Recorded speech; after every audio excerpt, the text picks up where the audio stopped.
everyone, and welcome to my first Wicca Wednesday. So I wanted to show you my altar setup.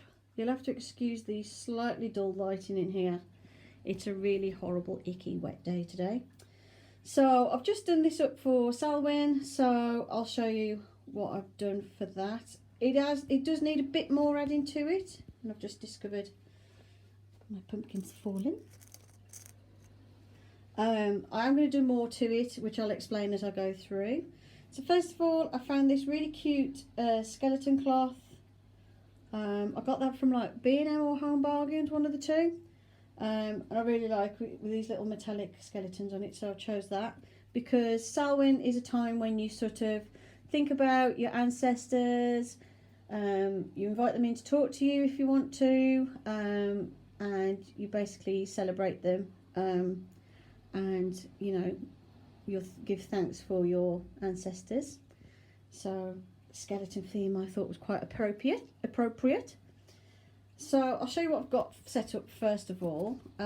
So you have to excuse the camera shake. I'll try and hold it as steady as I can. So in the position of a spirit, because basically I've set up my altar as if it was a big giant pentagram.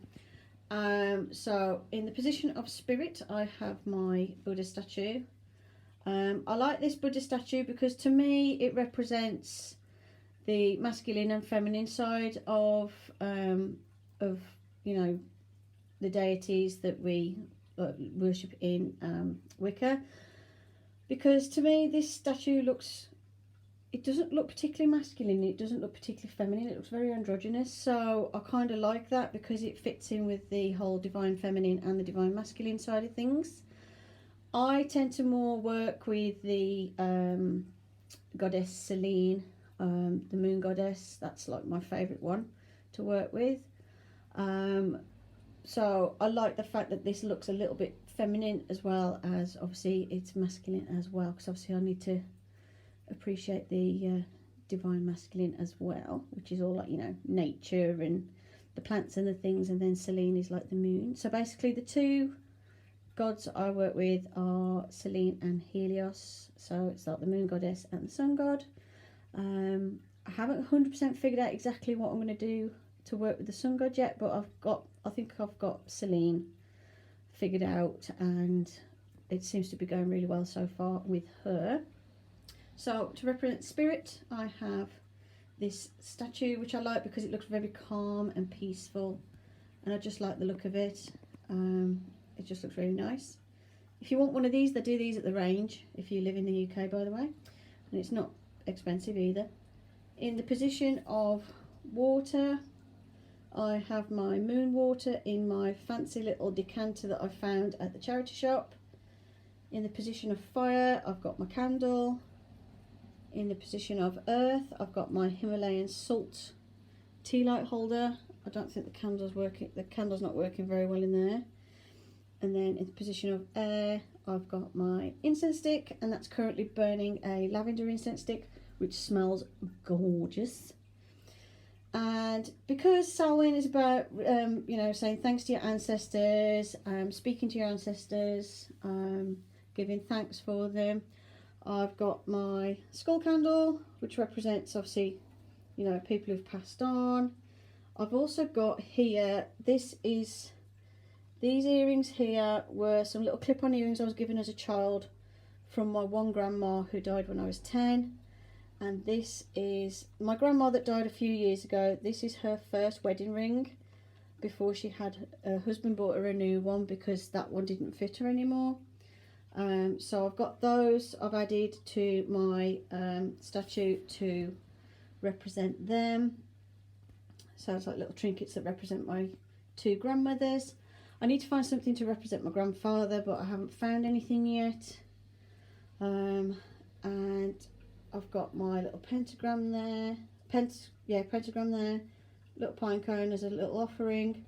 That's a little lavender bag come spell bag thing I've been working on, which is for restful sleep and stuff because I've not been sleeping properly. And in there is like a mixture of lavender and herbs and things. that I created yesterday, and I've left it on the statue overnight just to make sure it's gathered energy, and then that's going to go under my pillow. I've got my wreath there, which is like a rattan wreath base that I got from Hobbycraft for like £3.50. And then I've got my glittery pumpkins, which I got from Hobbycraft as well, and pine cones, which I've collected in nature. What I'm going to do is attach these to the wreath with some wire, and this is going to be my Samhain wreath to go on my altar. And I'm going to wire the individual things on, so then look, just with a little bit of wire wrapped around the item and then stuck into the wreath, because then the idea is I can change it for Yule, because I want to do like a really nice sort of Yule, like snowy sparkly one for Yule. So obviously I want to be able to change it out, but I wanted this base because obviously I wanted something natural. So this is all like natural twigs and stuff. The one I got for my daughter so she can make a Christmas wreath is it's like a Wicca one, but it's been whitewashed, whereas I wanted one with the natural colours. Then what else have I got on here? Over the back here, unfortunately, because my lamps are big, you can't see them from the front, but these are all my crystals that I'm currently wanting to use. I've got a whole bunch in my drawer below. So I've got At a Desert Rose my husband picked up for me and gave to me as a gift, and citrine that he bought for me as well. I've got rose quartz there, which is my absolute favourite stone to work with, as well as clear quartz. They're my two like healing crystals that I use a lot. I've got amethyst there, because I absolutely love amethyst. A, it's my birthstone, and B, it's a crystal for, it's like quite a powerful crystal, and it's good for healing and stuff. And then I've got some lepidolite over there because I was using that and wearing that the other week to help with my immune system and healing. So I've got those there, that's what I've been using. And then this is a lovely big chunk of, it's either obsidian or black tourmaline. If you know about crystals, let me know. And that's another one that my husband picked up for me, and I thought it was marvellous, so I've left that on there. These silver balls, these are my chime balls, which I love working with when I'm meditating.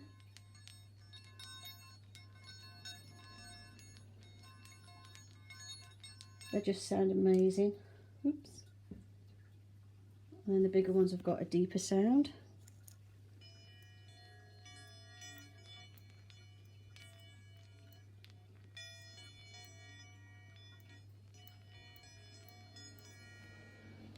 So I love those.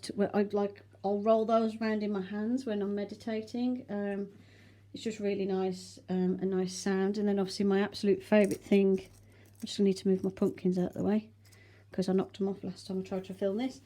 My favourite thing for sound, and this is part of my like ritual, is using this to help me get into like a meditative state, is my Tibetan singing bowl, and it sounds gorgeous, this one does.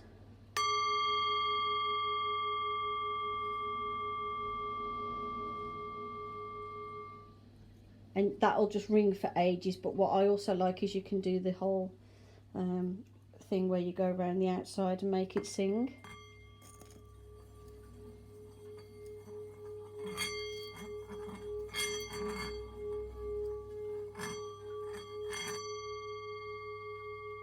And you can get it to go really loud, which is really nice. And it rings for ages. It's a really good singing bowl, that one. I picked that up from a market in town. It was like one of those, it's like a sort of Christmassy market, but they got people from different countries and stuff that were doing the market stalls. And this one lady on this stall had a load of singing bowls, and that's the one I tried out. That was A, within my budget, and B, sounded the best. So I've got that. That is my oracle card drawing for the day. That's the one I picked today, which is all about there's infinite possibilities, but you need to let go of the things from the past that are like holding back your possibilities. And basically, like, it's about letting go of what you've been told in the past, so in order for you to fulfill your dreams and everything, and to fulfill your potential now, sort of thing. So that was quite an apt card. Yesterday I drew the vampire card, which is all about not letting people sort of suck your energy and making sure you allow time for yourself and don't let others drain you, sort of thing. That was a very determined card yesterday, actually. I drew that 3 times because I drew it the once and I thought, nah, and put it back in the pack and shuffled the pack and then drew it again. Because what I do is I spread the cards out and I run my finger along my cards, and then whichever one sort of basically sticks to my finger, that's the one that's meant for the day. And I drew the vampire one twice, and then I was like, oh, okay, I take the hint, put it back in the pack, shuffled it, and then a card fell on the floor and it was the vampire card. So I was like, oh, okay, it's definitely that's definitely the one for the day. But today I got the Skull of Stars. So yeah, those are very fitting and did make a lot of sense as well. So that was really good. Over here, this is my collection of found things. So I put here anything I've found where I think, oh, that's quite nice, or I just something sparks my attention.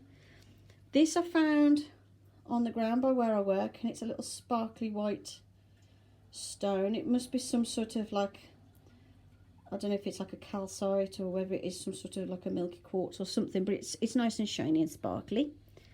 And I found another one that's not as sparkly. No idea what it is, but I don't know, I just quite liked it. This was on my front garden. It's just this pebble with a hollow bit, and it's ever so slightly sparkly. This I found on the beach because I like having something to remind me of the beach, because I mean, I'm a Pisces anyway, so I'm a water sign, but I do really love the beach and feel connected to the beach when I go. So, and I don't get to go very often because it's far, so I collected that. This is a piece of coal that I collected a while ago. Random smooth pebbles, which I like the look of or the feel of. And then this is a little jar of beach sand, again from when I went to the beach to remind me of the beach.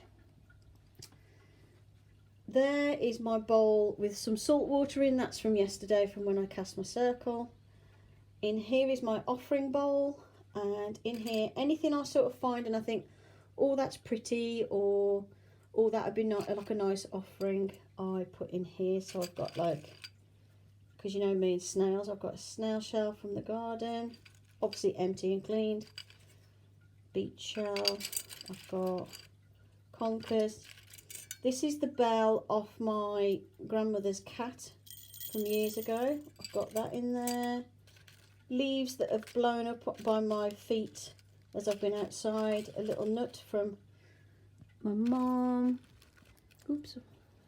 A nice leaf I found last year which has been pressed in my book. I've got lavender in there and spices. There's like a star anise and some sage and rosemary in there as well. It smells lovely when you walk in the room in the morning. This is my little shaker that I made. This stick, I walked out of work and there was a stick right by my foot. And there was no reason for a stick to be there. So I was like, okay, that must be my stick then. So I put it in my bag. And it's been in my bag for probably about 3 days. And I thought, well, I'll figure out what to do with it. And then I got these bells from Hobbycraft yesterday, because I've been obsessing about bells and stuff lately. And then all of a sudden it popped into my head, oh, I can make a shaker and put bells on. So this is my little shaker. So if I want to sort of use sound, because I like to use like sound in my practice. So I've got that there. I've got loads of pine cones I've collected as well. This is my favourite healing crystal to work with. It's a heart-shaped clear quartz. I like how it's got the little, is it striations or whatever? It's got little like lines and faults inside. I do like that.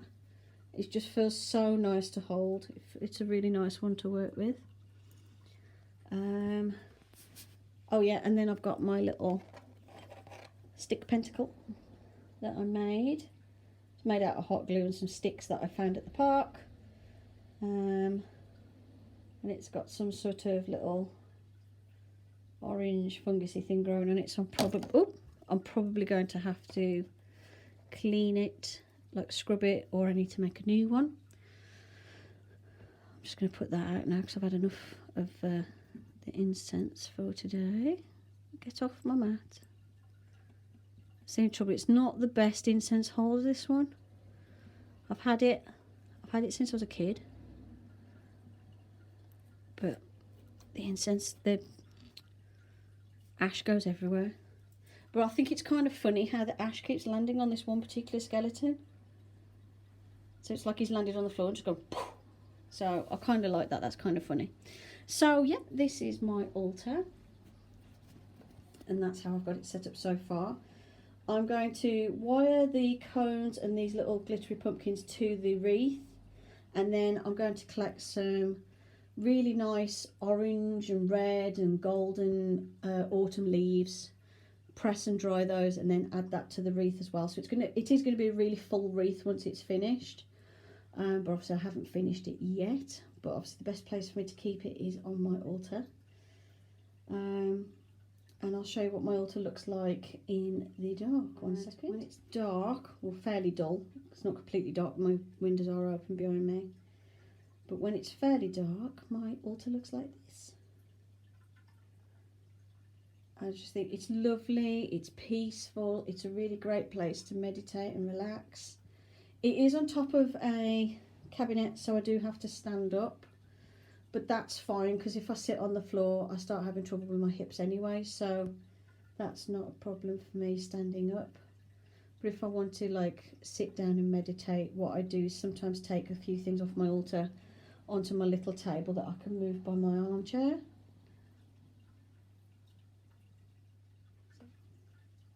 So that's it. Hope you enjoyed this video. Thank you for watching, and blessed be, and I'll see you in the next video. Bye for now.